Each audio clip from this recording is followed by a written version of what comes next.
So today I'm working on a Toyota Premio. So we have damages to the left and right front fenders, the front and the rear buffer, the passenger side door, um, then rear quarter panel, so and the bonnet as well. So here I have already applied body filler, flattened it out with a hard block with 120, then 320. So I'm ready for priming filler to fill out all the sand scratches and show me some guidance how to proceed. So let me see how can I need to mask it off as well. Mask the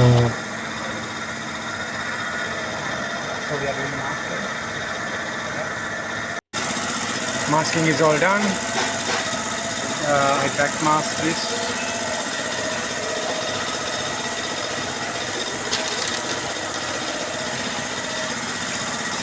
So we are painting this under this door.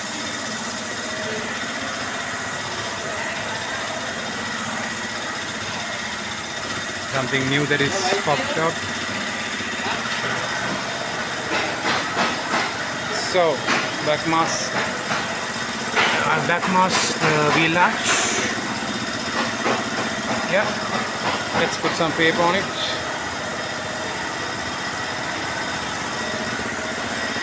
Don't worry about the Chinese papers.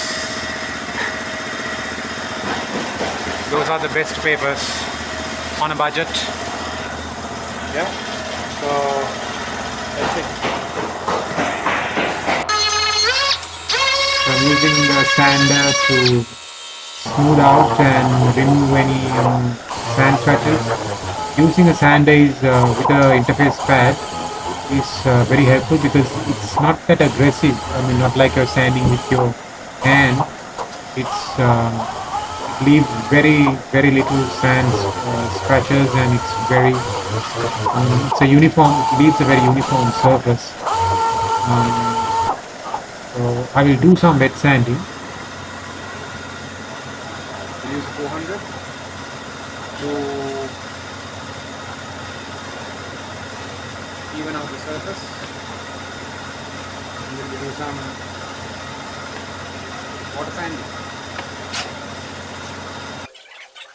So I'm using a soft block with 400, 600 to block out the filler primer that I've applied, and then I will use the 1005 to remove the clear of the rest of the panel. So the paint is stick to the panel. So those steps are to follow. Yeah. So it's always important to go through your sandpaper from aggressive to the least aggressive so that you will not leave any sand scratches, because you can't cover sand scratches with paint. It has to be done during the preparation time.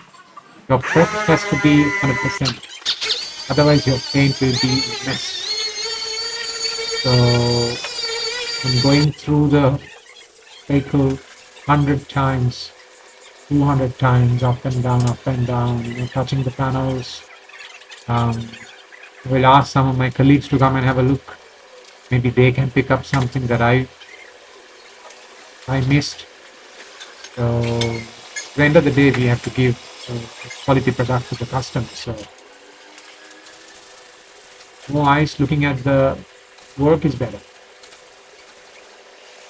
So anyway, we are on an open floor, so everybody's opinions and ideas are anyway forwarded, whether you like it or not. So here I am doing some water sanding with a 600 to smooth out all the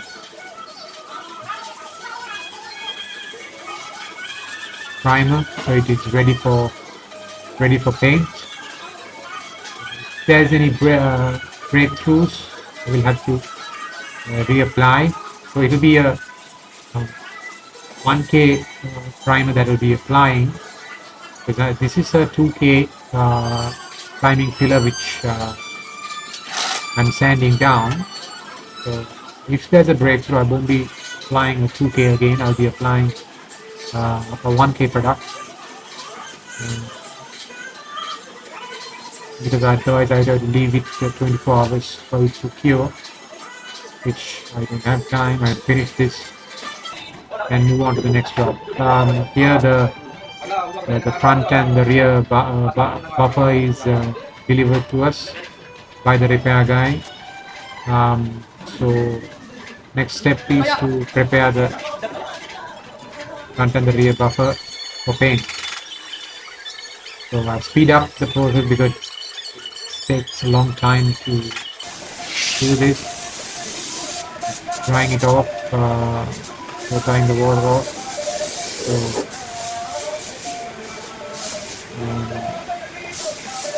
unfortunately, we don't use guide code. Love to use it, but we don't.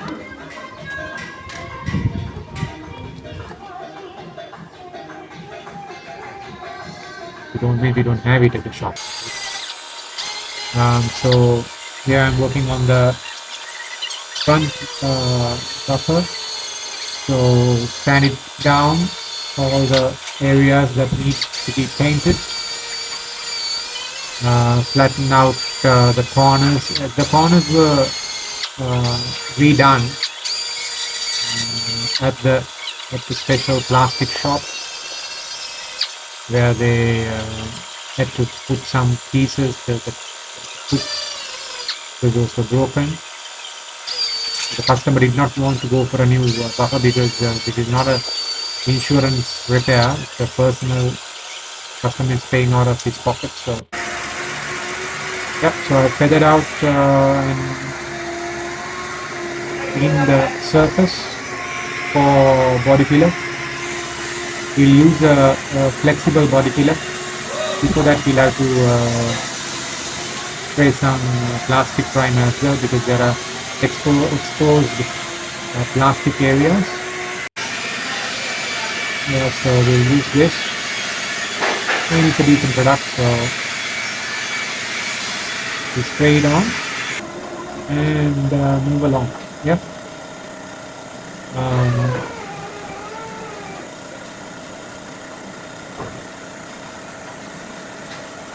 We apply about a couple of coats.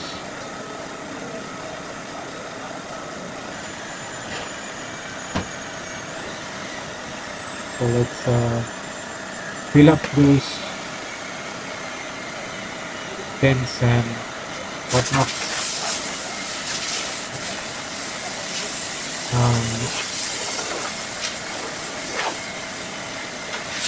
I'm pressing it down. The first coat is pressed down hard. Then I ease the pressure on the spreader, so it fills the low spot and gives me some material to block out.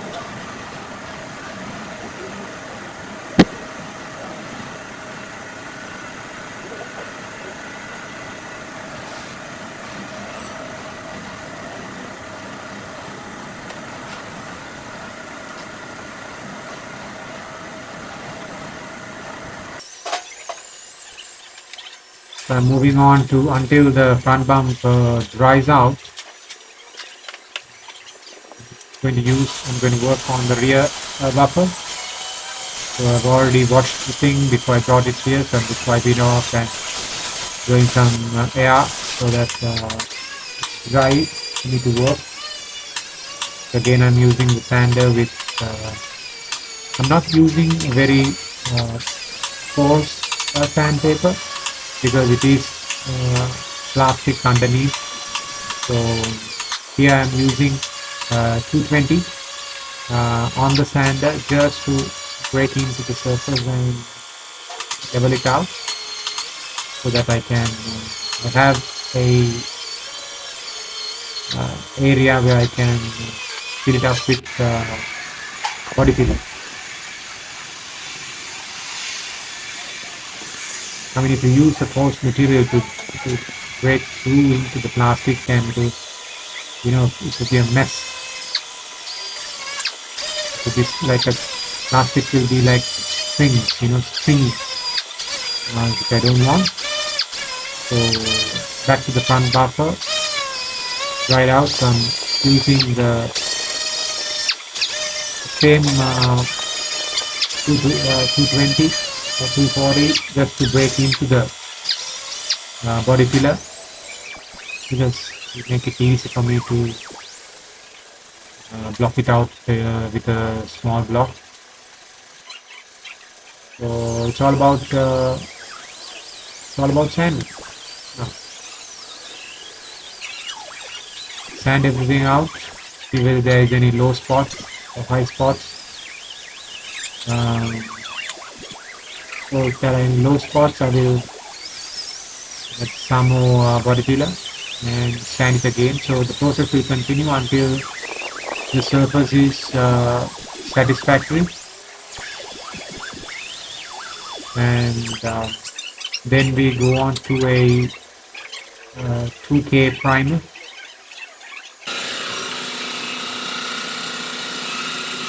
So that's the balance board, which was prepared by our tinkering person or the panel beater. So it took some time for him to pull it out, so that's why I did the buffers and then came back to this. So I applied body filler about 3 to 4 times to get it right. So the first layer will be very thin layer pressed down, and then we'll build on that layer accordingly. As you can see, the primer has already been sprayed. I'm just masking it whatever I can to make it easy for me to do the final masking.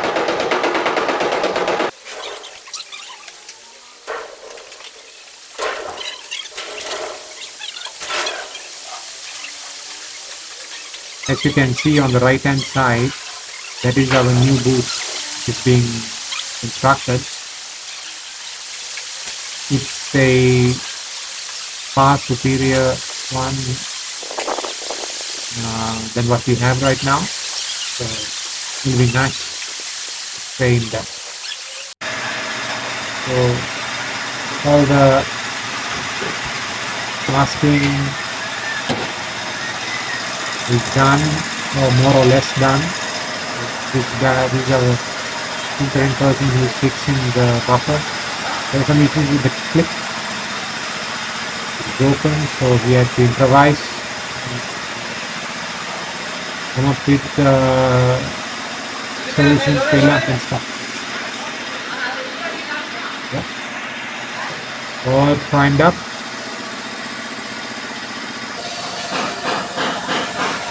So here I am using a 800 and a 1500 to prepare the surface for painting. 800 I will do the 800 on the priming filler areas, then 1500 on the rest of the panel, just to dull the surface so that there is the paint, so the paint can stick onto the surface.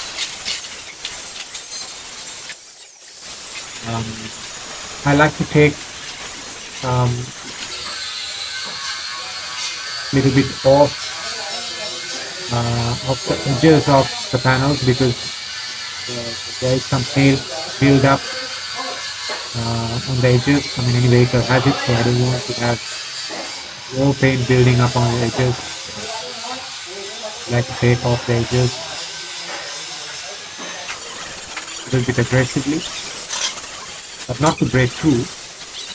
So I have some help in cleaning and masking the vehicle from my friend so that we can get this into the booth as soon as possible, get it painted, get it out of the door, and get another vehicle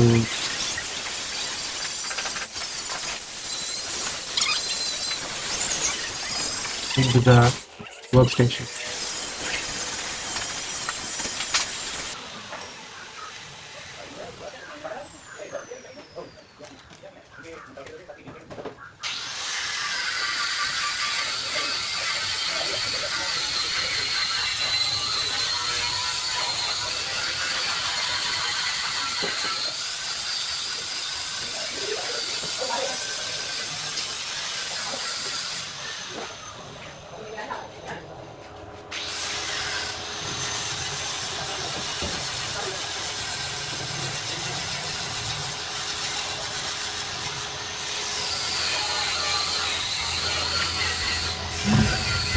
So we need to get this thing masked and bagged and ready for paint as soon as possible. Recording this video was a challenge because I mean, that's how it is, and people think that we're wasting time by setting up a camera and this and that. But hey, what needs to be done, what needs to be done, yeah. So hopefully the recording was okay. Let's see, or let's get back to you with the painting video.